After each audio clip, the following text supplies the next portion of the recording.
যেহেতু আমরা উদীয়মান হোক ছোট বড় হোক একটা রাজনৈতিক দলের প্রধান, সে একটা রাজনৈতিক দলের নির্বাহী কমিটির মেম্বার, কাজে আমরা কথা বললে পারিপার্শ্বিক কিছু জাতীয় ইস্যু, সাম্প্রতিক ইস্যু নিয়ে কথা বলাটা আসে আমাদের।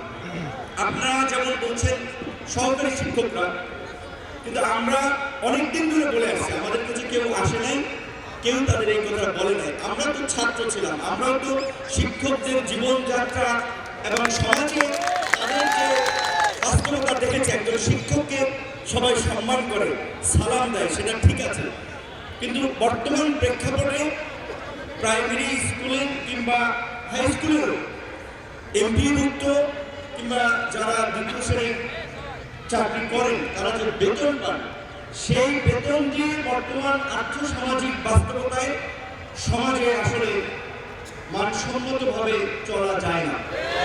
এখন কথা সবাই বলতে পারে যে টাকা দিয়ে তো সম্মান হয় না, টাকা দিয়ে সম্মান হয় না, সেটা ঠিক আছে, কিন্তু এই সমাজের সাথে সংগতিপূর্ণভাবে চলার জন্য অর্থ একটা বড় ফ্যাক্টর।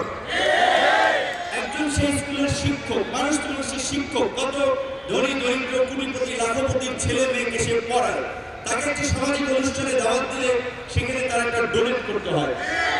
সে শিক্ষিত একজন মানুষ, সে শিক্ষক, তার একটা আত্মীয় স্বজন বিপদে পড়লে, অসুস্থ হলে একটা তদবিরের জন্য, সহায়তার জন্য তার কাছে আসে, কারণ সে টিচার, তার অনেক ধরনের নেটওয়ার্ক, কিন্তু সে নিজেই যে এই 17-18,000 টাকার বেতন পায়, এই বেতনে বর্তমান বাজার ব্যবস্থায় আসলে চলে না পরিবার।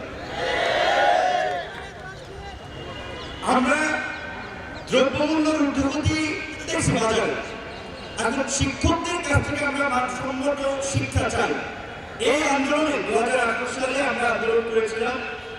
এবার ছাত্র আন্দোলনটা শুধু ছাত্রদের মধ্যে সীমাবদ্ধ নয়, আপনাদের যে ঢাকার উঁচু শ্রেণীর লোকেরা একটু প্রতিষ্ঠিত, তারা আর্থিকভাবে ভালো বাস করে, বলা যারা পুরুষার বনানী ধানমন্ডি, এই উঁচু তলার মানুষরাও কিন্তু এবারের আন্দোলনে নারী পুরুষ মা সন্তান বাবা সামরিক বাহিনী পুলিশ সমস্ত ব্যবসায়ী লোকজন এই আন্দোলনে এবার নেমে এসেছিল। কারণ তারা প্রত্যেকেই গত ফ্যাসিবাদের আমলে ভুক্তভোগী ছিল।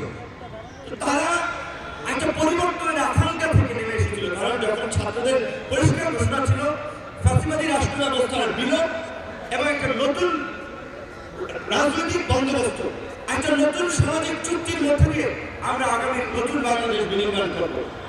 আমরা মনে করি যে রাজনৈতিক দলগুলো, বিভিন্ন রাজনৈতিক দল এই আন্দোলনে অংশগ্রহণ করেছে, কিন্তু রাজনৈতিক দলের একটা নিজস্ব আদর্শ এজেন্ডা আছে। আমি একটা দল, ভাইয়ের একটা দল, জামাত একটা দল, ইসলামী আন্দোলন একটা দল, কিন্তু কমন আদর্শ এবং এজেন্ডা আছে শিক্ষকদের। আমি মনে করি আমরা যদি নতুন বাংলাদেশ বিনির্মাণ করতে চাই, তাহলে শিক্ষকদেরকে অগ্রভাগে রাখতে হবে। নতুন বাংলাদেশ বিনির্মাণ করার জন্য সর্বপ্রথমে শিক্ষকদেরকে ফ্যাসিলিটেট করা দরকার। আপনারা বলেছেন 10ম গ্রেডে, আমি নিজেদের দ্বিমত, আমি এটা চাই না, আমি চাই প্রথম শ্রেণীতে। জেনেক্সে শিফট করো, লাইফকে লিফট করো। শিক্ষকরা কেন দ্বিতীয় শ্রেণীর চাকরি করবেন? শিক্ষকরা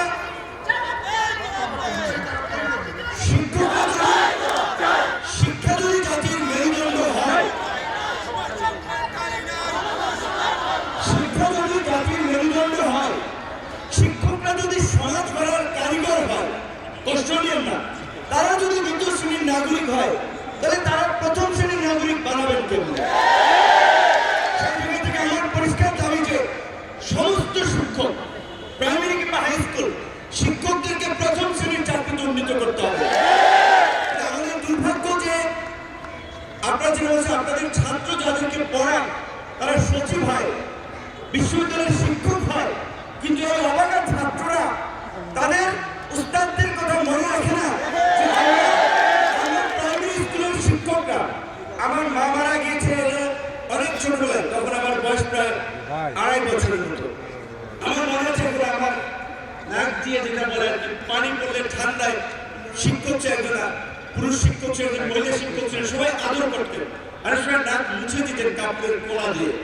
তো রফিক ভাই যেটা বলেছেন, এটা একটা বাস্তবতা, মানুষের প্রতি ভক্তি শ্রদ্ধা, এটা তো আসলে অন্তর থেকে। অবশ্যই আমরা সব শ্রেণীর শিক্ষকদেরকে সম্মান করি, কিন্তু রফিক ভাই বলেছেন এটা বাস্তবতা। কিন্তু এই বাস্তবতা বোধহয় এখন না, এখনকার ছাত্ররা যে শিক্ষকদেরকে পাশ দিয়ে সালাম করা, এটা মনের শ্রদ্ধা থেকে আসে। আমরা আমাদের শিক্ষকদের করেছি এবং আমাদের শিক্ষকরা আমাদেরকে শাসন করেছে। যেমন বলি, আপনারা যারা চিনেন না তারা হয়তো গুগলে সার্চ দিলে, ইউটিউবে সার্চ দিলে জানবেন, আর যারা চিনেন তারা তো চিনেন। পটুয়াখালী জেলার গলাচিপা উপজেলার চর বিশ্বাস ইউনিয়ন, নামই চর বিশ্বাস, মানে বোঝা যাচ্ছে একটা চরাঞ্চল এলাকা। সেখান থেকে পড়াশোনা করেছিলাম এবং ক্লাস 5-এ বৃত্তি পেয়েছিলাম। যার কৃতিত্ব শিক্ষকদের, আমার ফ্যামিলিতে আমার বড় ভাই কিংবা আমার বাবা, তারা আমাকে খুব পড়িয়েছে, গাইড দিয়েছে, সেটা না, ভালো ছাত্রদের শিক্ষকরাই নার্সিং করেছে। তো গ্রামের শিক্ষককে, আবার শহরের শিক্ষকরা কষ্ট নেন না, গ্রামের শিক্ষকদের আমি যদি গ্রাম করেছি, এই একটা মানবিক চরম একটা মানবিক মূল্যবোধ দেখেছি। অনেক শিক্ষক গরিব মানুষের ছেলে বই কিনতে পারে না, গাইড কিনতে পারে না, তখন গাইডের টাকা দিয়ে দিয়েছে, বাবা কিন্তু সেই শিক্ষকদের যদি আসলে এই সমাজে চলাফেরার জন্য, একটু স্ট্যান্ডার্ড লাইফ লিড করার জন্য তাদের একটা মানসম্মত বেতন কাঠামো না থাকে, তাহলে আমরা সোনার বাংলাদেশ বিনির্মাণ করার জন্য সোনার মানুষ কিভাবে পাবো? আমরা নতুন বাংলাদেশের কথা বলছি, কেউ এমপি হওয়ার কথা বলছি, মন্ত্রী হওয়ার কথা বলছি, নির্বাচনের কথা বলছি, সংস্কারের কথা বলছি, কিন্তু যারা এই সব কিছু কেন্দ্রবিন্দুতে কাজ করতে পারবে, আগামী নির্বাচনে যদি আমরা চাই, নির্বাচনের সঠিক এবং নিরপেক্ষ দায়িত্ব পালন করবে শিক্ষকরা। সেই শিক্ষকদের যদি আমরা দাবি দেওয়ার প্রতি আমাদের মনোযোগ না থাকে, শিক্ষকদের প্রতি আমাদের দৃষ্টি না থাকে, তাহলে আমরা আগামীতে কিভাবে নতুন বাংলাদেশ নির্মাণ করবো? আপনাদের এই দাবির সাথে আমি পুরোপুরি একমত এবং আমি বলছি যে শুধুমাত্র দশম গ্রেড না, আমি চাই অন্তত ন্যূনতম সকল শ্রেণীর শিক্ষককে যেন প্রথম শ্রেণীর চাকরিতে উন্নীত করা হয়। এবং আমরা একজন বিশ্ববরণ্য মানুষ, সারা বিশ্বের বিভিন্ন দেশে চলাফেরা করেছেন, বিভিন্ন দেশের সোসাইটির মানুষের সাথে মিশেছেন। পশ্চিমা দেশগুলোর শিক্ষা ব্যবস্থা এত উন্নত, কারণ সেখানে শিক্ষকদের মর্যাদা, বেতন, সুযোগ সুবিধা অনেক উচ্চতায়। তো এই সরকারের দ্বারা অন্তত এই শিক্ষার ক্ষেত্রে একটা পরিবর্তন আসবে, শিক্ষকদের জীবনযাত্রার দিকে তারা দৃষ্টিপাত করবেন, এটা আমরা প্রত্যাশা করতে পারি। ইউনুস নিজে একজন শিক্ষক, শিক্ষা মিস্টার ওয়াহিদুদ্দিন মাহমুদ স্যার একজন শিক্ষক, সালাউদ্দিন মাহমুদ অর্থনীতিবিদ, তারপরে বিভিন্ন শিক্ষকতা করছেন। এই উপদেষ্টা পরিষদেও কিন্তু অনেক শিক্ষক রয়েছে। এমনকি আমাদের বড় একটি রাজনৈতিক দল যে বিএনপি মহাসচিব মির্জা ফখরুল ইসলাম আলমগীর সাহেব কিন্তু কলেজের একজন শিক্ষক।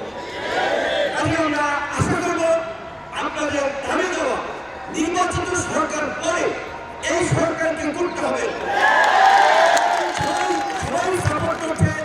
এখানে সকালবেলা আমাদের ছাত্রদের প্রতিনিধিরা এসেছেন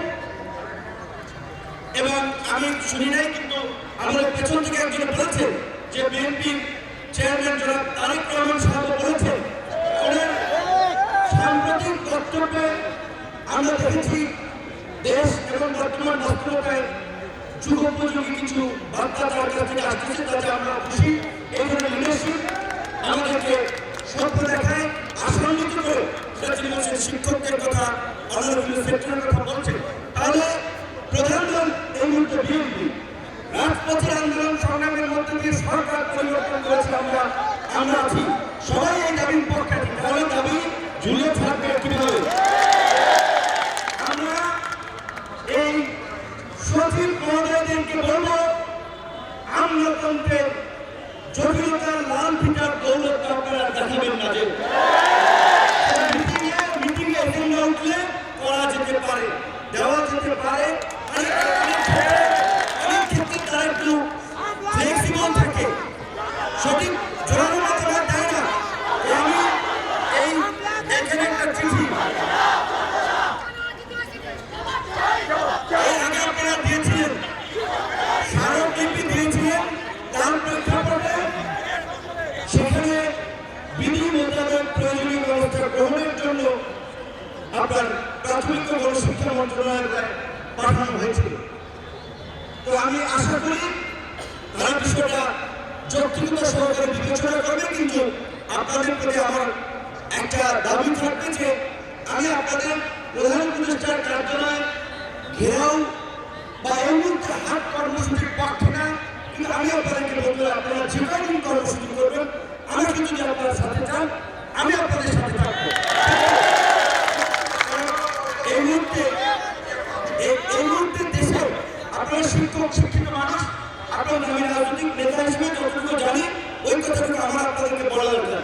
নানান ধরনের অস্থিরতা তৈরি করার বিভিন্ন গ্রুপ প্রচেষ্টা চালাচ্ছে, বিভিন্ন ধরনের সহিংস প্রেক্ষাপট তৈরি করার জন্য দেশি বিদেশি রসদ জোগান দেওয়া হচ্ছে। কাজে এই আমাদের আন্দোলন সংগ্রামের মধ্যে দিয়ে এই সরকার গঠিত হয়েছে, সত্যিকার অর্থে সেই সরকারকে আমরা অনেক ক্ষেত্রে বাধ্য করাতে পারবো, তাদের বাইপাস করার সুযোগ নাই। কিন্তু আমরা দাবি দেওয়ার আগে প্রতিবার এমন কর্মসূচি দেওয়া যাবে না যেটাতে আবার সরকার এবং দেশের জন্য একটা ক্ষতি হয় বা একটা বিশৃঙ্খলা তৈরি হয়।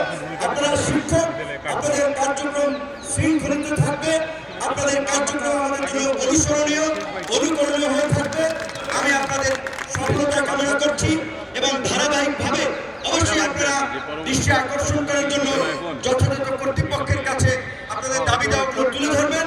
রবিবার আমি সচিবালয়ে যাব, আমার দুইটা কাজ, একটা হচ্ছে আপনাদের এই বিষয়টা প্রাথমিক ও গণশিক্ষা উপদেষ্টা ওনার সাথে আলাপ করা, আরো একটা কাজ হচ্ছে, কারণ আমরা তো সবার কথা নিয়ে ভাবি, প্রেস ক্লাবে অনেকদিন ধরে ইবতেদায়ী মাদ্রাসার শিক্ষকরা আন্দোলন করছে, তাদের বিষয়টা নিয়ে আমি কথা বলবো, কারণ আমরা সবার বিষয় নিয়ে কথা